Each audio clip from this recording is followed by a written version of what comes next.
آج انشاءاللہ تعالیٰ بتاؤں گا کہ جنات کا علاج کس طرح کیا جاتا ہے۔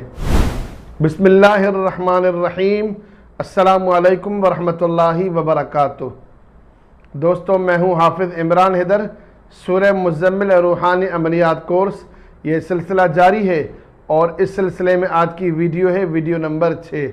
آج انشاءاللہ تعالیٰ آپ حضرات کو بتاؤں گا کہ آپ کس طرح جنات کا علاج کر سکتے ہیں اور جنات کو، شیاطین کو بھگا سکتے ہیں۔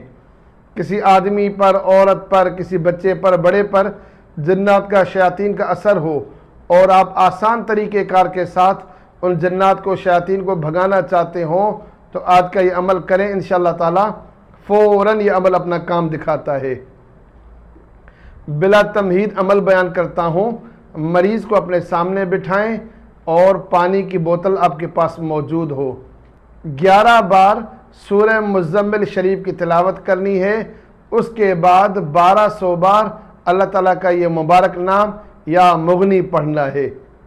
مریض کو آپ نے سامنے بٹھایا، 11 بار سورہ مزمل شریف کی تلاوت کی اور 1200 بار اللہ تعالیٰ کا یہ اسم یا مغنی یا مغنی یا مغنی پڑھتے رہنا ہے۔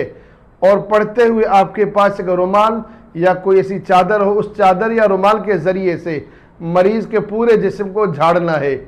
سر سے لے کر پاؤں تک آپ اس کے جسم کو جھاڑتے رہیں گے، سورہ مزمل شریف پڑھتے رہیں گے اور یہ اسم مبارک یا مغنی پڑھتے رہیں گے۔ جب آپ کا عمل مکمل ہو جائے تو مریض پر دم کریں اور پانی پر دم کر کے مریض کو یہ پانی پلاتے رہیں۔ اگر مریض کے جسم میں جنات شیاطین حاضر ہو گئے ہوں تو یہ پانی اٹھا کر اس کے چہرے پر چھڑکیں گے تو فوراً انشاءاللہ تعالیٰ جنات شیاطین بھاگ جاتے ہیں۔ یہ عمل 11 دنوں تک کریں۔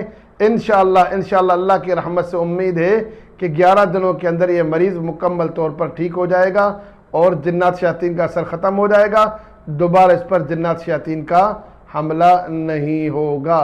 اس عمل کے حوالے سے کوئی سوال ہو تو کمنٹس میں ضرور پوچھیں، انشاءاللہ تعالیٰ آپ کو رپلائی دیا جائے گا۔ اور آخر میں ریکویسٹ کرتا ہوں میرے چینل کو سبسکرائب کریں، میری ویڈیوز کو لائک اور شیئر کریں تاکہ زیادہ سے زیادہ لوگ فائدہ اٹھا سکیں۔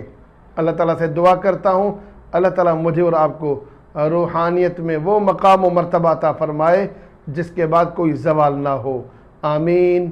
السلام علیکم ورحمۃ اللہ وبرکاتہ۔